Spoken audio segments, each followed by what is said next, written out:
Welcome to the Ask Sensei Tony podcast, where Sensei will address your questions about life from a cosmic perspective. Please subscribe and ask a question at AskSenseiTony.com to find out more about studying with Sensei privately, becoming a part of our spiritual community, and training to become a mindful minister of oneness in our seminary. We hope you enjoy this episode and find it helpful. That's Sensei Tony, and today's question comes from Jack. And that question is competition healthy?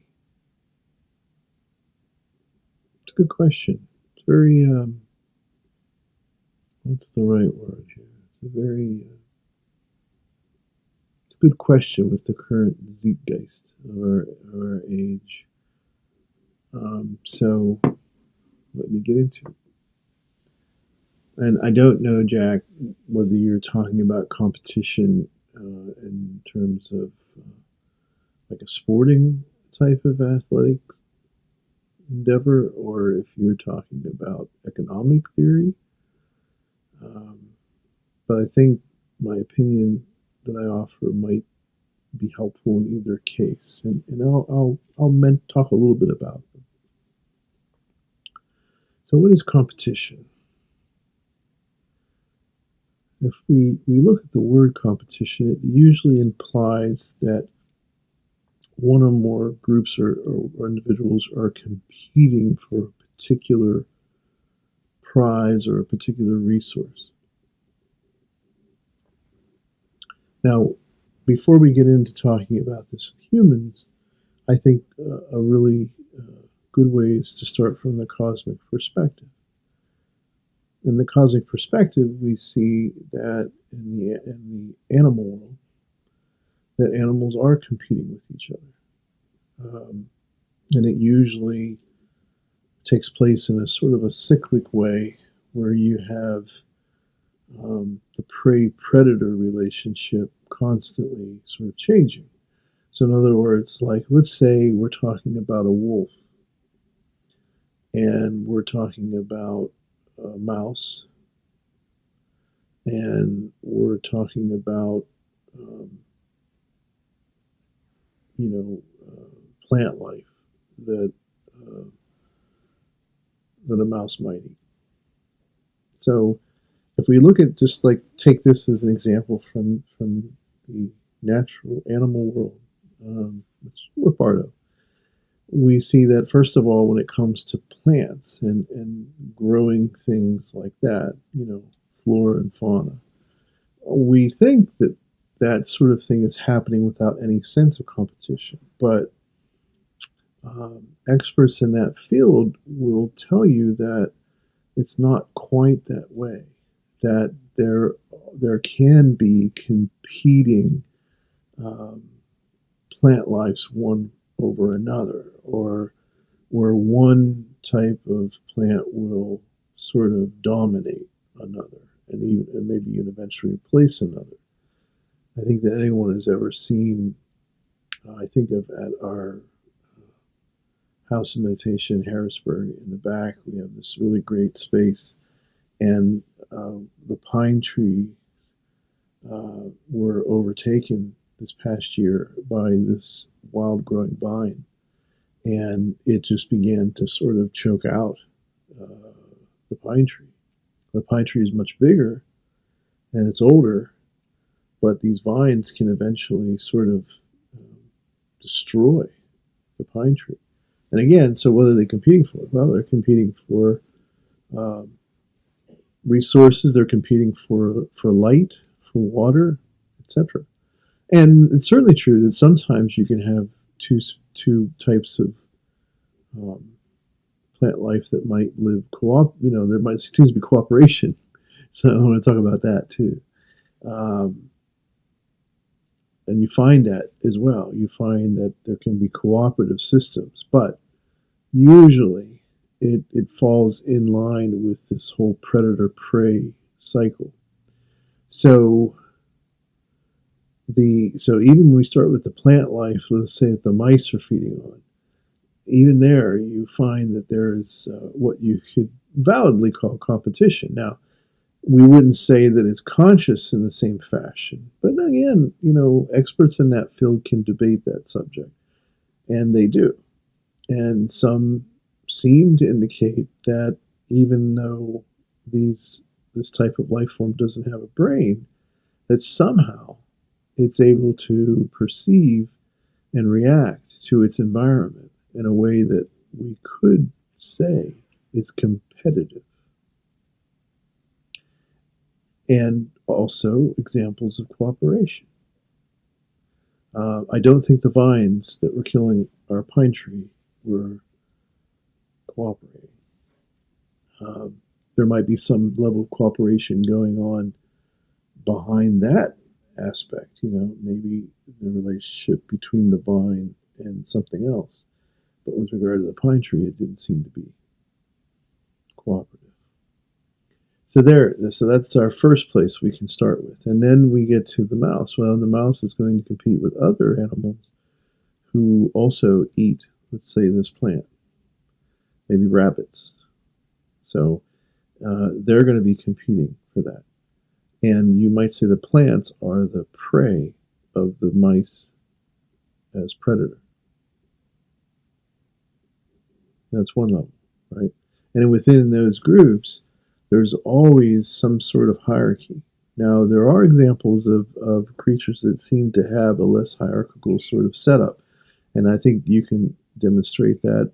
Again, I'm certainly no expert in botany or those areas, but I think you can do a pretty intelligent reading of that and ascertain that there can be a competitiveness there, and that the thing that strikes me as I'm talking about this is like sea anemones. I always think of sea anemones as the great anomaly of the oceans, but sea anemones seem to be plants that just sort of are there and they're not even moving. But if you film them slowly, you will see that they not only move, but they actually will compete for resources, and within their own group will compete for, spreading the seed.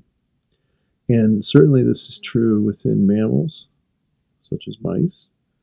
And so within there's kind of a hierarchy going on. And like I say, with some creatures, like some plants perhaps, or maybe swarms of certain types of flying insects, there might seem to be no particular leader and more of a orchestrated organization across a whole body. It's possible, and that's open to debate as well, but you do see it in nature as well. So you see both competition and cooperation in nature. Now, when we look at the predator of the mouse, let's say in this case the wolf, mice are not as big as rabbits. So in some way you might say that gives them some advantage over rabbits. Mice are pretty fast. I don't know if they're fast as hares or rabbits, but that certainly plays a part in whether they are prey. And within wolves, of course, a wolf pack, there is a natural hierarchy there with an alpha male, etc. And that's usually what you find in mammals. So again, this competition thing seems to be part of the natural cycle of predator and prey. You could say the wolf might have its own predator, right? Which might be a human being. And there's also aspects that sometimes seem very cooperative. And I think that is an important place for us to start, because I think sometimes we idealize or romanticize nature. And, this probably goes back to Rousseau and others who came out of sort of the reaction to the rationalism of the Enlightenment as a part of the Germanic or Romantic idealist movement. And so those types of philosophies projected onto nature certain things that I don't think necessarily are there. They're projections, but they're not there.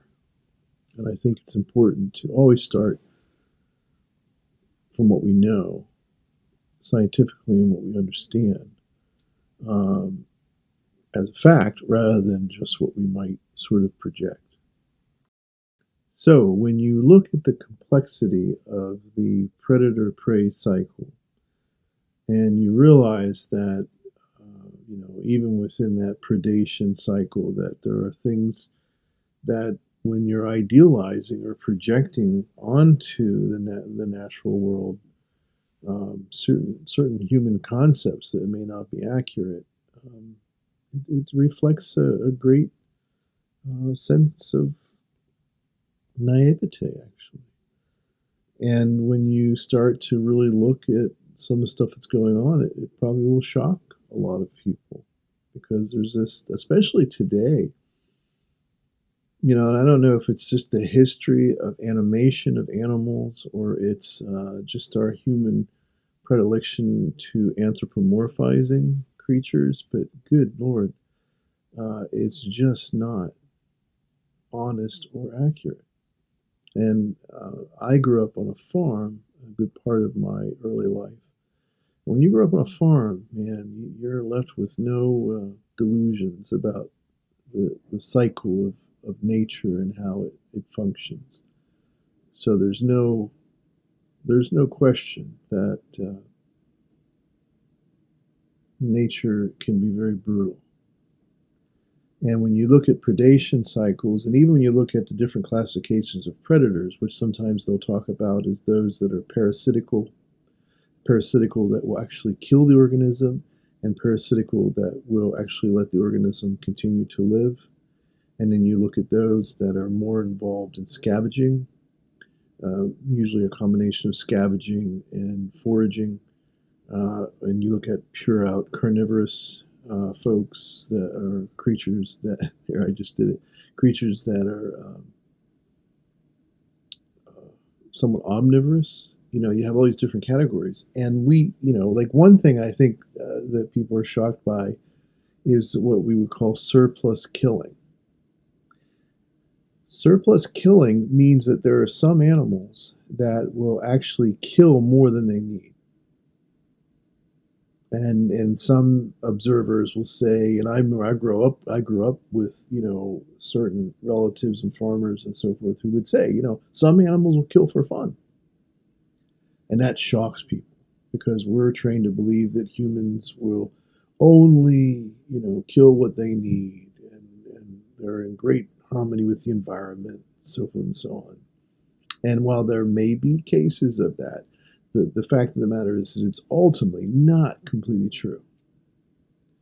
For example, in Florida, where I spend a lot of time, there are creatures that have been put into the ecosystem, like large types of snakes and different types of creatures that weren't native to that environment, and they're destroying it. And all of the native creatures there are being wiped out. And I think it shocks them because they have this conditioning that they don't want to believe that about animals, and especially in the environment, pun intended, we're in today, where there's a tendency to anthropomorphize animals and to idealize the natural world. You see that as a part of some of the ecological movements. And the fact of the matter is that animals will kill for fun, for sport. If anybody's owned a cat, they know this is true. And the wild lions will kill doves just for the sport of it. And again, they're not just motivated by fun, but they, we use the word fun to apply to an animal, and I don't know if that's 100% accurate, but they do it because that's part of their nature, and they enjoy playing. The reason cats love playing with the kind of things you do, like I do with Sir Basil, is because that's part of their hunting, instinct, and so they really enjoy when you play hunt with them. And of course, they'll do that with raw animals too.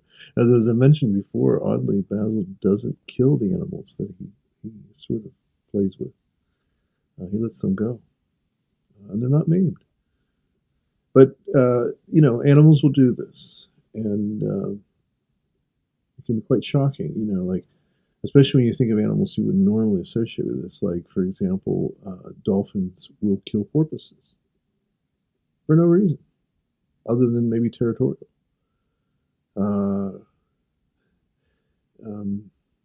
Apes will commit infanticide. Out of jealousy, they'll kill babies. And in territorial disputes, primates will eat each other. So this idea that nature is like this naturally cooperative, lovely thing, well, I guess it depends on how you define that. It certainly, I don't think, would come from the perspective of someone who is idealizing it in a way that you see a lot today. And the thing is like I didn't ever grow up hunting. My father wasn't a hunter, but I had family members who were hunters. And, I found over time they really loved the environment. I mean, they were deeply, farmers, hunters, they really deeply loved the environment.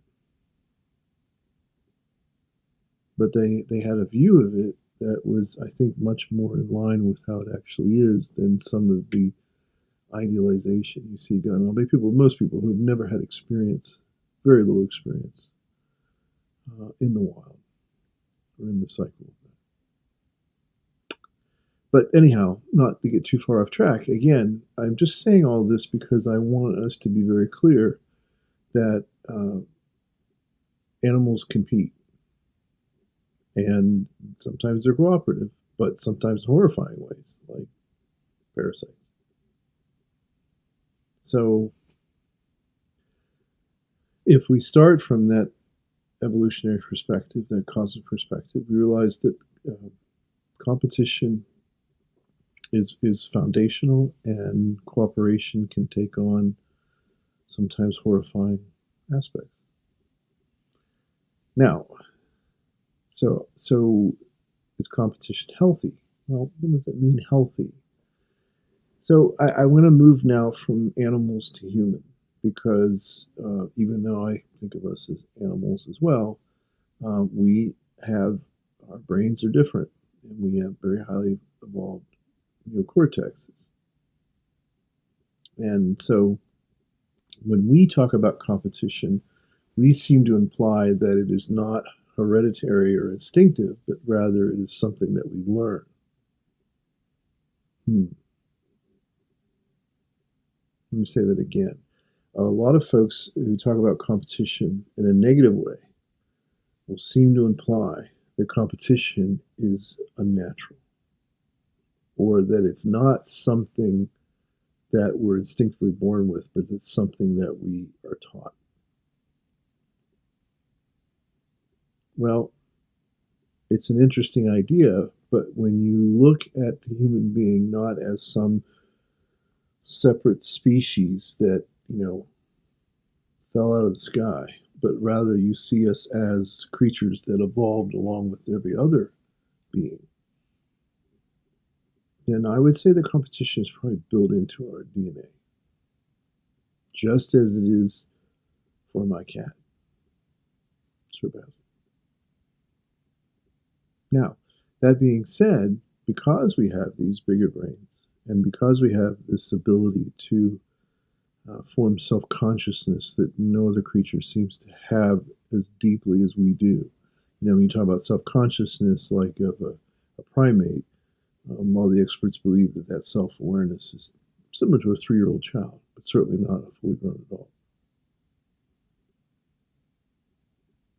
A fully grown adult human's consciousness is very different. So where does cooperation come in? I think it comes in as a part of us too. I think that we have both of those aspects in us. We have a competitive aspect that comes out of the survival instinct within us.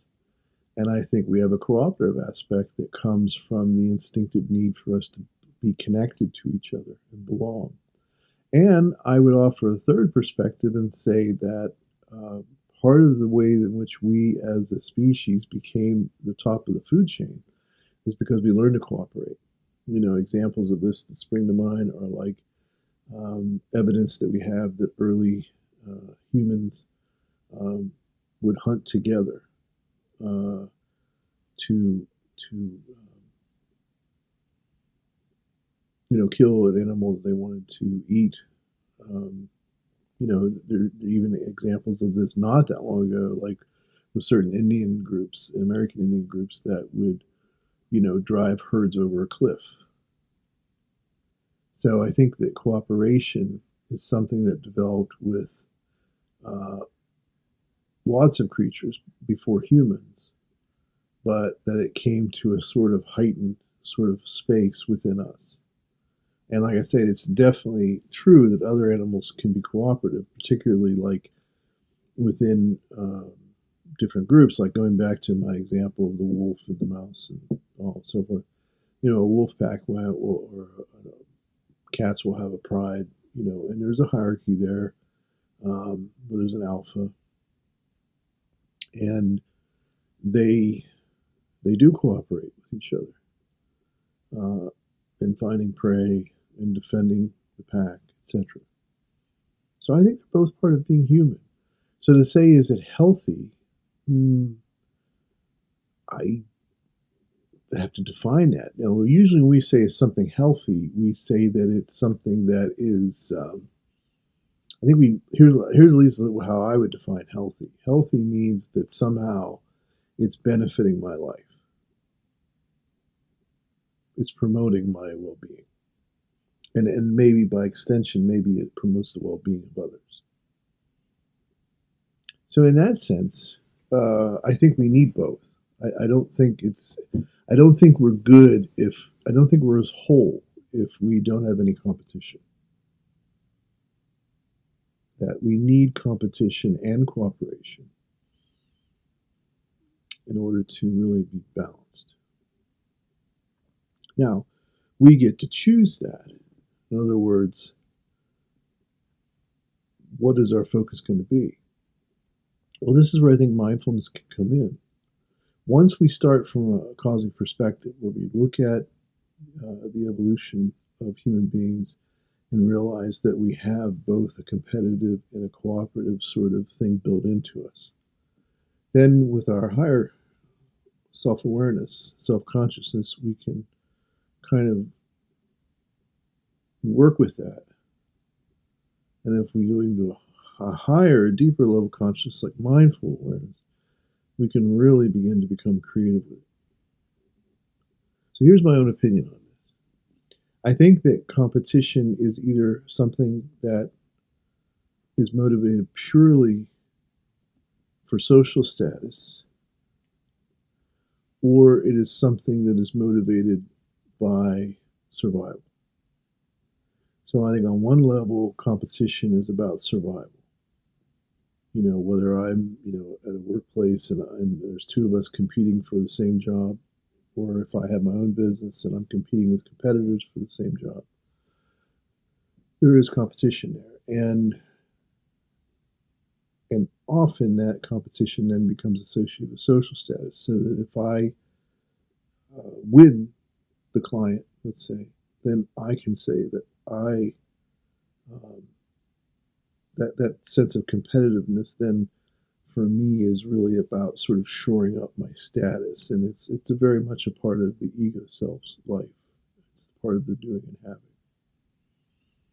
However, I think the competition can transcend just that to where, and I don't mean just like competing against yourself, like, you set a goal and you compete against yourself so you can achieve it. I'm not saying there's anything wrong with that, but I think when you shift your perspective to the true self, as we do in the Four Directions system of mindfulness, and if you know that self-esteem model, true self-esteem model, you can reorient yourself from the space of where the symbol of our true self represents the unconditioned and the clear, connected, creative, compassionate aspect of the ground of our being. And the ego self is not the enemy, and it's actually a dynamic between the true self and ego self. But what we do through mindfulness is we shift our orientation to the true self, and then we allow the true self to manifest through the ego self. So one of the ways this can happen with something like competition is that in the true self, there is no competition. In other words, from my true self perspective, I'm not competing with anyone. There's a transcendence of that sort of very basic level of competitiveness that maybe was driven by the ego's need to survive. Here, I'm transcending the ego, not getting rid of it or seeing it as bad, but rather I'm transcending it in terms of orientation. That I'm going to go to my true self first and then into the world of ego self. So when you do it from that perspective, there is no competition. In other words, one of the things I always say to people is don't compete with other people. Don't set yourself up so that you're competing against anyone. Because if you start to think that way, you're comparing yourself to other people. Part of competition that I don't think is healthy is comparing yourself to others.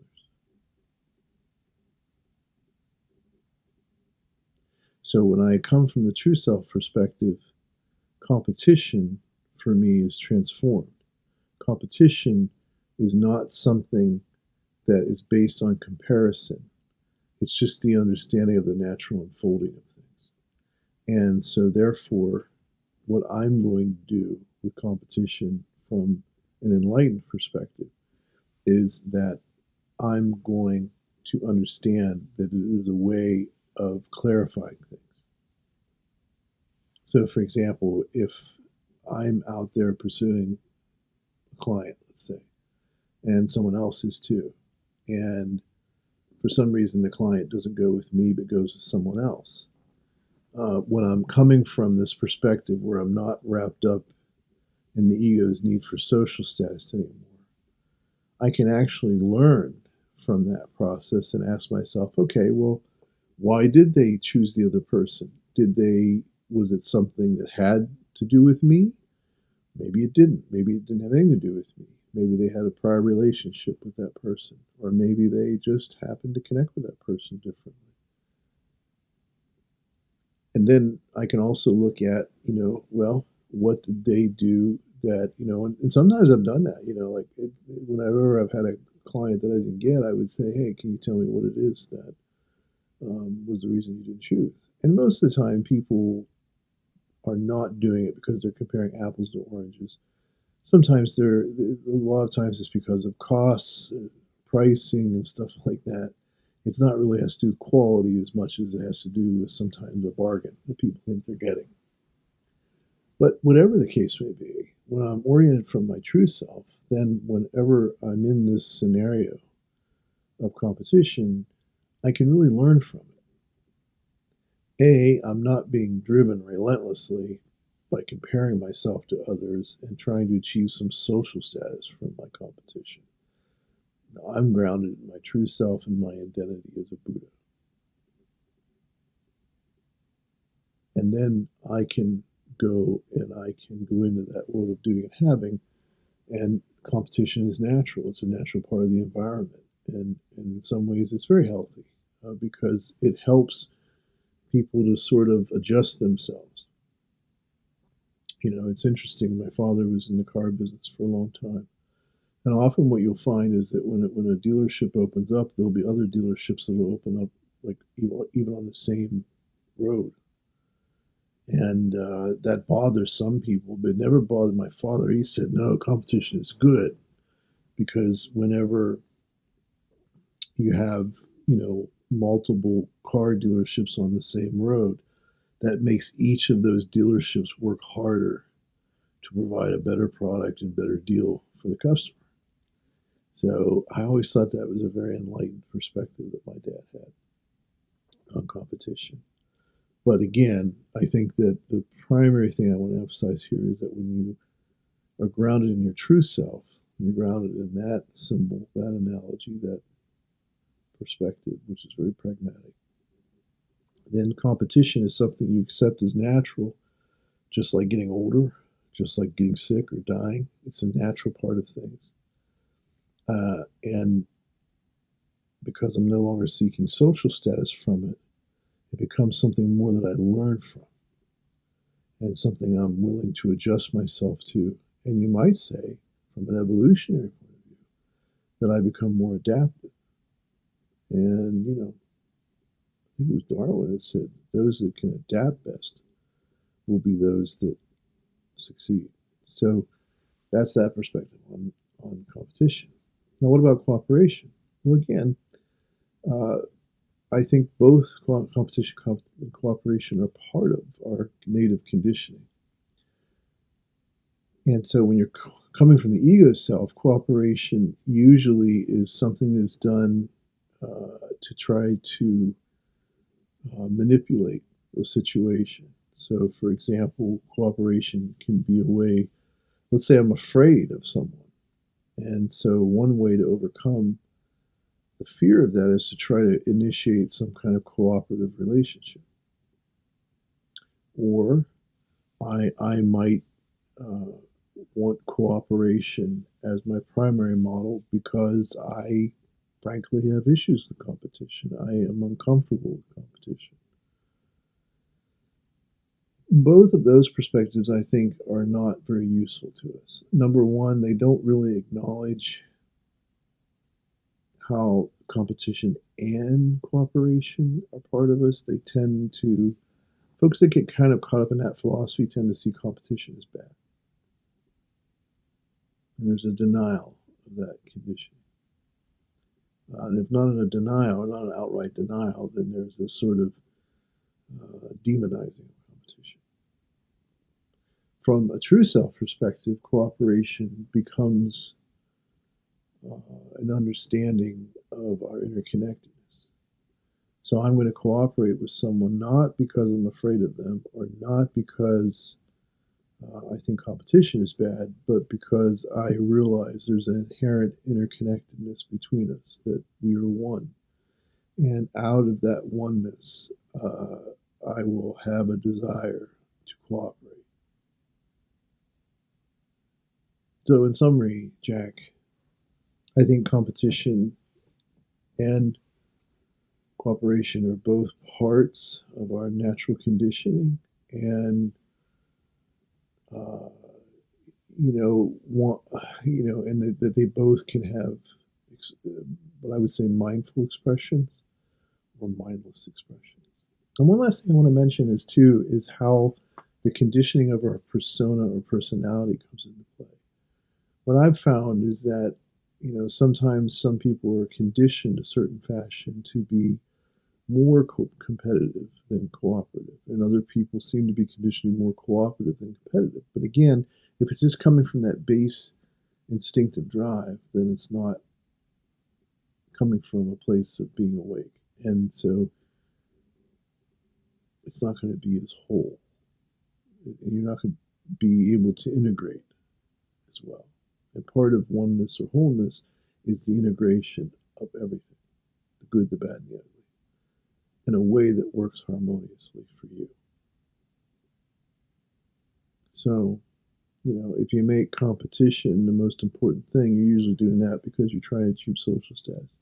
And if you make cooperation the most important thing, it's probably because you think competition is bad and you've had some bad experience around competition, and, you're doing it sometimes out of fear. Whereas an enlightened perspective on both is that competition can be a way for you to learn to adapt and strengthen, and cooperation can be a way for you to realize the inherent oneness of all I didn't get into economic theory here too much because some people are very quick to say that a capitalist economic system is based on competition, and that let's say a socialist version is based on cooperation. And well, I'm not going to go into that here. On analysis, I don't think rationally that can be a statement made. I think both. Well, let's talk about just briefly, capitalism, which to me would refer to a sort of free market economy. There's definite cooperation. Well, there's certainly competition. It's like my father said, you're competing for the business of the customer, the client, and that forces you to do things differently and to adapt. But there's cooperation too. I mean, you got to have cooperation. If you're going to put a product together, you got to have cooperation from all the pieces that come together to make that product. And there has to be a cooperation. In a liberal democracy, there's the rule of law, so that contracts have to be honored.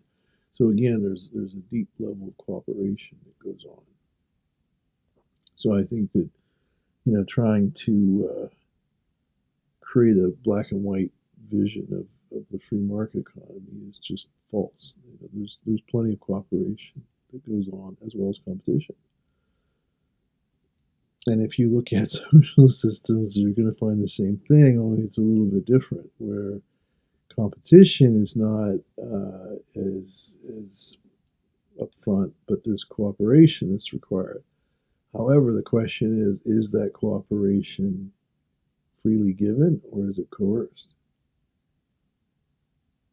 And that's a question you have to ponder for yourself. But that brings the question: is cooperation coming from coercion? And is a coercive situation really cooperative? I don't know, it's debatable, and maybe we'll talk about that in another discussion. But at any rate, I hope that was helpful to you, Jack.